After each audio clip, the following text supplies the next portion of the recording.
Hello বন্ধুরা, এটা আমাদেরই গল্প নাটকের ৩৪তম পর্ব তো রীতিমতো ঝড় তুলে দিয়েছে। একদিকে ফাহাদের ঘাড়ে এসে পড়েছে দুবাই ফান্ডের বিশাল এক কেলেঙ্কারি, আর অন্যদিকে সামির আর নিজের ফ্যামিলিকে অপমান করে বাড়ি থেকে বের করে দিয়েছে। পরিস্থিতি যে কতটা জটিল হয়ে উঠেছে তা আমরা সবাই দেখেছি। কিন্তু আসল প্রশ্ন হলো আগামী পর্বে অর্থাৎ ৩৫তম পর্বে কি ঘটতে চলেছে।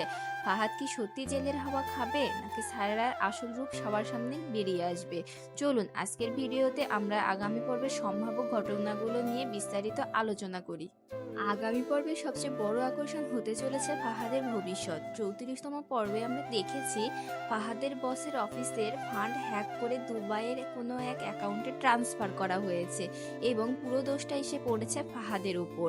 আবির নামের একটা ছেলের ওপর ফাহাদ ভরসা করেছিল, সে গত এক সপ্তাহ ধরে গায়েব। আগামী পর্বে আমরা দেখতে পারবো ফাহাদ মরিয়া হয়ে আবিরকে খোঁজার চেষ্টা করবে, কারণ আবিরকে না পেলে ফাহাদ কোনোভাবেই নিজেকে নির্দোষ প্রমাণ করতে পারবে না। অন্যদিকে সায়রা কি সত্যি পুরো গেমের মাস্টার মাইন্ড?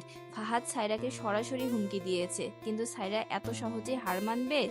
আগামী পর্বে ফাহাদের চাকরি তো যাবেই, এমনকি পুলিশের ঝামেলারও সম্মুখীন হতে পারে।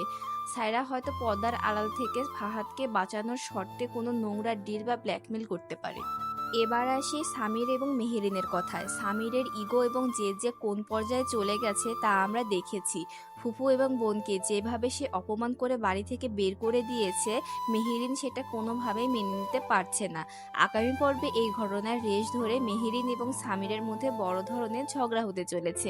মেহেরিন হয়তো সামিরকে বোঝানোর চেষ্টা করবে যে অন্ধজেদের বশবর্তী হয়ে সে আপনজনদের হারাচ্ছে, কিন্তু সামির কি তার ভুল বুঝতে পারবে, নাকি টাকার অভাব এবং ফ্যামিলির এই দূরত্বের কারণে মেহেরিন বাধ্য হয়ে সামিরের বাড়ি ছেড়ে চলে যাওয়ার সিদ্ধান্ত নেবে? আমার মনে হচ্ছে আগামী পর্বে সামির তার এই ভুলের জন্য বড় কোনো বিপদে পড়তে যাচ্ছে, যেখানে তার পরিবার ছাড়া তাকে সাহায্য করার কেউ থাকবে না। তো আপনাদের কি মনে হয়, ফাহাদ কি নিজেকে নির্দোষ প্রমাণ করতে পারবে, আর সামির কি তার পরিবারের কাছে ক্ষমা চাইবে? আপনাদের মতামত অবশ্যই নিচে কমেন্ট করে জানাবে। ভিডিওটি ভালো লাগলে লাইক দিন এবং বাংলা নাটকের এমন আরও আপডেট পেতে আমাদের চ্যানেলটি সাবস্ক্রাইব করতে ভুলবেন না। দেখা হচ্ছে আগামী ভিডিওতে। ভালো থাকবেন সবাই, আল্লাহ হাফিজ।